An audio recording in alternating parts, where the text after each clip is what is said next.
first of all, tell us about something that's Well, let's brand just new. very quickly do A Fuller Life, which is a documentary about Sam Fuller, the filmmaker, made by Samantha Fuller, his daughter. And he had an extraordinary life, made films like Shot Corridor and Big Red One. Shot Corridor, which was famously refused a certificate here by the BBFC, as was Naked Kiss. Big Red One, which kind of, really genre-defining war movie. White Dog, which was a very kind of powerful and controversial film, which the studios misunderstood and kind of attempted to bury.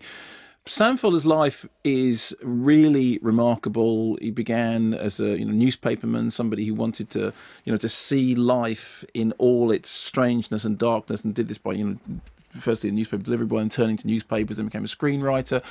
Enlisted in the army because he said he wanted to be able to report back on the biggest crime of the century, D-Day veteran. Then went on to make Big Red One.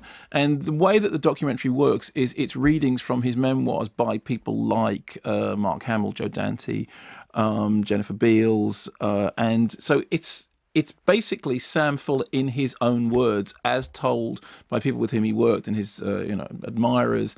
And it's rather moving, not least because his career was extraordinary. He said at one point he's talking about war movies and whether or not war movies ever reproduce, the actual experience of war. You remember when Saving Private Ryan came out, people talked about that as being, somehow, yes, it's like it puts your other. And Sam Fuller famously said, for moviegoers to get the idea of real combat, you'd have to shoot at them every so often from the side of the screen.